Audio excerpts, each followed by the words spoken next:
పవన్ కళ్యాణ్ ఏదైతే మొన్న అరవ శ్రీధర్ వ్యవహారం మీదన ఒక్క విచారణ కమిటీ వేయడం, ఆ విచారణ కమిటీకి ఇంతవరకు అటెండ్ కానటువంటి నేపథ్యంలో విచారణకి హాజరు కావాలని ఆదేశించారు. అతను ఇప్పటిదాకా అజ్ఞాతంలో ఉన్నాడు.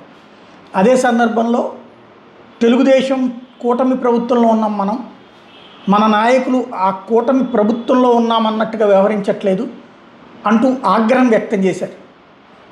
ఏంటయ్యా అంటే జోగి రమేష్, అంబటి రాంబాబుల వ్యవహారం విషయంలో సరిగా స్పందించలేదు మన నాయకులు, మన ఎమ్మెల్యేలు, మన ప్రజాప్రతినిధులు.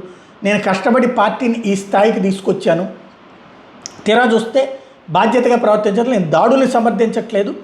కానీ జనసేన సమావేశంలో వాళ్ళకి క్లాస్ తీసుకున్నారు. రాష్ట్రంలో కీలక పరిణామాలు జరుగుతున్నాయి, అలాంటి సందర్భంలో స్పందించాల్సిన బాధ్యత మీకు ఎవరికి లేదా అంటూ ఆగ్రహం వ్యక్తం చేశారు. పార్టీకి సంబంధించినటువంటి మీటింగ్లో ఖచ్చితంగా మీరు స్పందించాలి కదా, అంబటి రాంబాబు, జోగి రమేష్ వ్యవహార శైలిని ఎందుకు తప్పుపట్టలేదు, ఎందుకు మీరు నిలదీయలేదు, ప్రజలకి ఎందుకు వివరించటం లేదు అంటూ ఆగ్రహం వ్యక్తం చేశారు.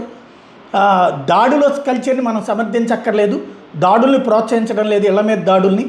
అదే సందర్భంలో వాళ్ళ వ్యవహార శైలిని ప్రజలకు వివరించాలి కదా, అందుకు దారితీసిన పరిణామాల మీద మాట్లాడాలి కదా, మనం కూటమిలో ఉన్నాం కదా అన్నటువంటి విషయాన్ని చెప్పుకొచ్చారు. కష్టపడి పార్టీని ఈ స్థాయికి తీసుకొచ్చా, మీరు నా ఎక్స్పెక్టేషన్స్కి తగ్గట్టుగా వ్యవహరించట్లేదు, పార్టీని ఇబ్బంది పెట్టే వాళ్ళని అయితే ఉపేక్షించేది లేదు అంటూ తేల్చి చెప్పారు.